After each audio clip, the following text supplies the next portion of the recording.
Hai, selamat kembali ke YouTube Pibon Channel.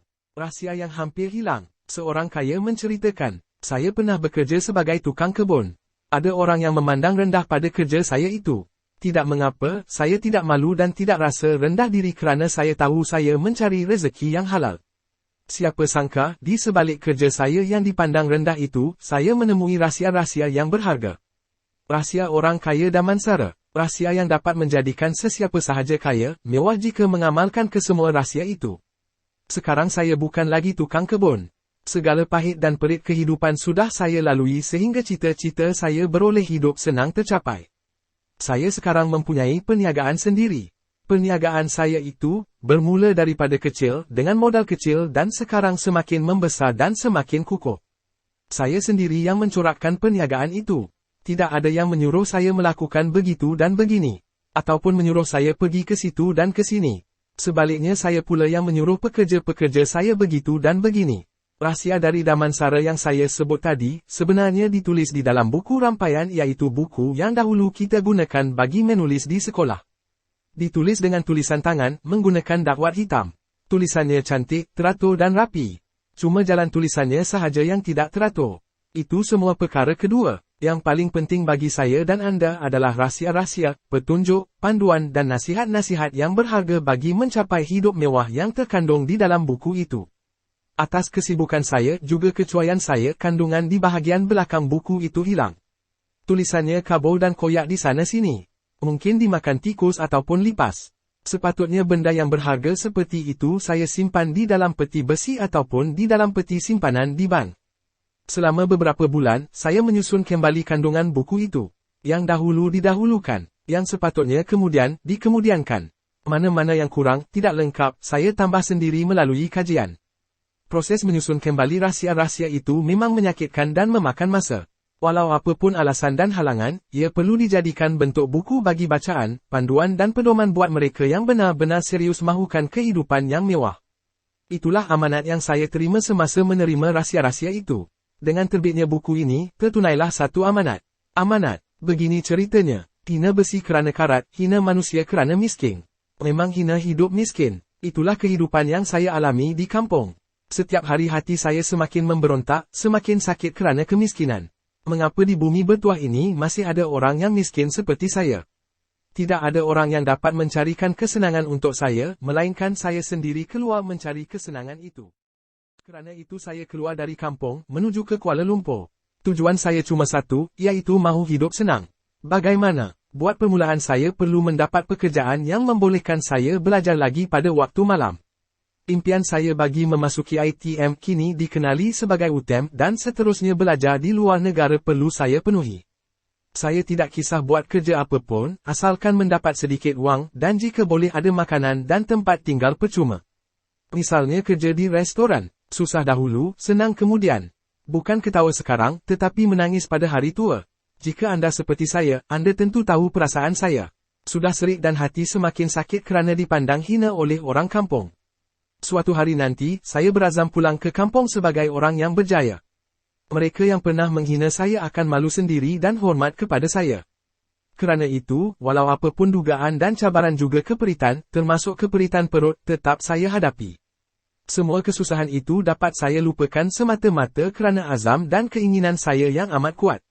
Sama seperti filem, novel ataupun drama TV, itulah yang terjadi dalam hidup saya sehingga saya mendapat rahsia dari Damansara. Orang yang mencari dapat menemui. Orang yang berusaha sentiasa menemui jalan, walaupun ia di sebalik gunung. Saya akhirnya mendapat kerja. Tidak perlu sijil tetapi perlukan tenaga.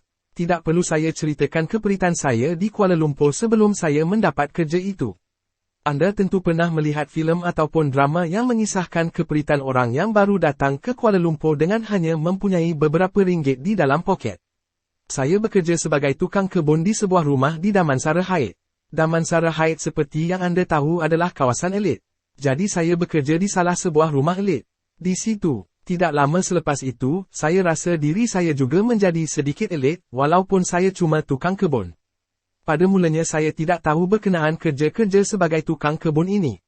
Tetapi apabila setiap hari kita melakukan perkara yang kita tidak tahu, lama-kelamaan kita menjadi pandai. Tuan rumah tempat saya bekerja memang baik. Saya pernah bercita-cita menyematkan pingat kebaikan pada dada tuan saya itu. Ketinggian budinya dan kebaikan hatinya membuatkan saya terharu dan berusaha membalas kebaikan hatinya itu dengan apa cara sekalipun. Saya tahu orang Damansara Haid itu menerima saya bekerja atas dasar kasihan. Ataupun mungkin muka saya ini muka rezeki, agaknya. Diberinya saya kerja, makan dan tempat tinggal di dalam rumahnya di bilik yang dikhaskan untuk tukang kebun. Nama tuan rumah saya itu, biarlah saya rahsiakan, kerana setiap kali saya menyebut namanya, hati saya rasa sayu mengenangkannya yang sudah tiada. Dalam cerita ini, biarlah saya panggil dia, ayah, kerana dia menganggap saya anaknya. Dan saya panggil istrinya sebagai, emak, kerana dia membahasakan dirinya begitu. Ayah dan emak mempunyai segala-galanya. Kekayaan dan ketinggian budi, kebaikan mereka yang luar biasa itu membuatkan saya mengingati mereka seumur hidup saya. Jarang kita bertemu dengan orang kaya yang berhati emas. Wang dengan sekelip mata dapat menukar sikap dan bentuk manusia. Kekayaan selalunya menjadikan orang sombong, ego, angkuh dan buta hati. Tetapi walaupun kekayaan ayah dan emak melimpah ruah, mereka sedikit pun tidak angkuh dengan kekayaannya. Tetapi, apabila hendak diukur, orang yang miskin ataupun yang sederhana sebenarnya lebih sombong berbanding orang kaya. Pada sebelah pagi saya bekerja sehingga ke tengah hari. Seperti yang saya katakan tadi, saya cuba sedaya upaya kerja dengan sebaik-baiknya. Sesudah kerja-kerja saya siap dan sempurna, saya berhenti rehat pada waktu tengah hari. Sesudah makan percuma, saya tidur sebentar bagi mengembalikan tenaga yang saya gunakan pada waktu pagi. Daripada pukul 3 hingga 6 petang, saya menelaah pelajaran di dalam bilik dengan aman tanpa sebarang gangguan. Tidak ada TV dan radio di dalam bilik itu. Tetapi saya tidak bosan, kerana dunia saya tenggelam di dalam pelajaran. Tujuan saya ke Kuala Lumpur bukan bagi menonton TV ataupun mendengar radio, tetapi belajar dan berjaya.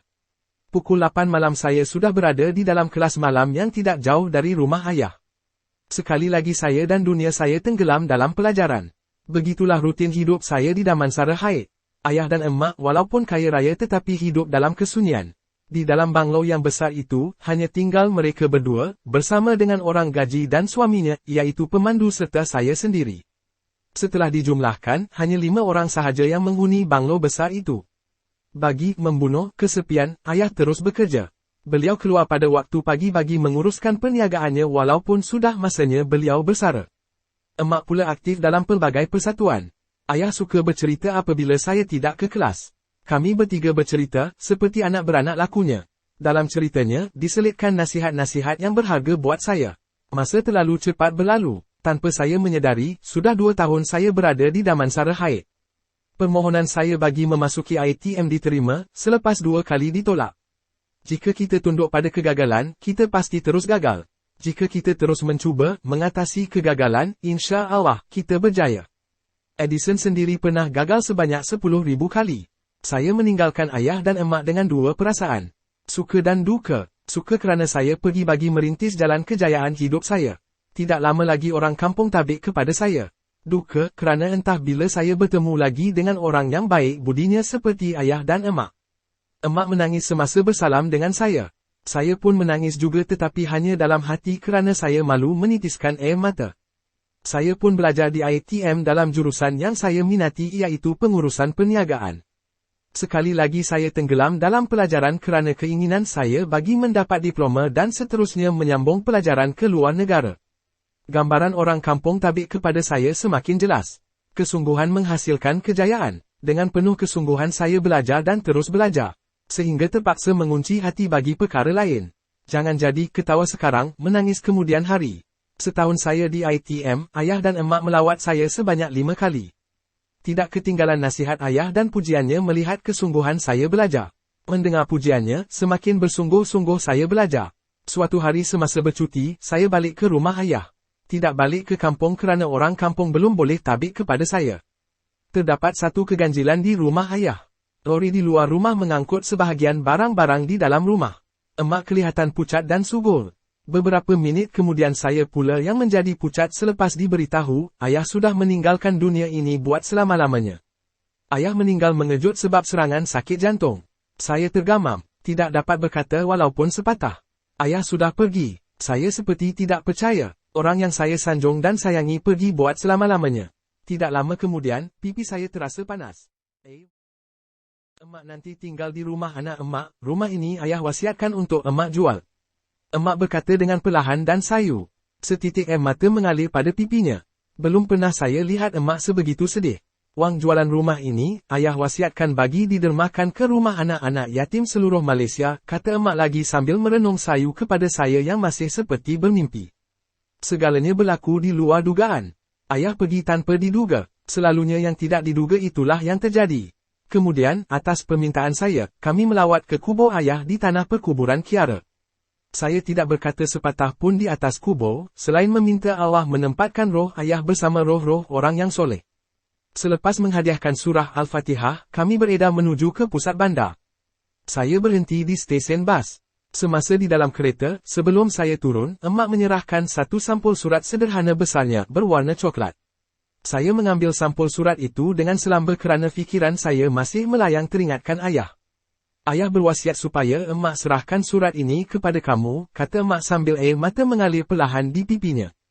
Emak kemudian meneruskan perjalanannya bersama anaknya ke Kuantan. Emak tinggal di sana bersama anak dan cucu-cucunya. Saya melintas jalan dengan Long Lai. Sepanjang perjalanan ke Shah Alam, fikiran saya melayang dan terkenang-kenang wajah ayah. Sudah tentu terkenangkan kebaikan ayah selama ini. Yang pergi tetap pergi, yang tinggal perlu meneruskan kehidupan. Tidak ada yang kekal di dunia ini. Begitu juga dengan kesedihan, saya kembali tenggelam dalam pelajaran.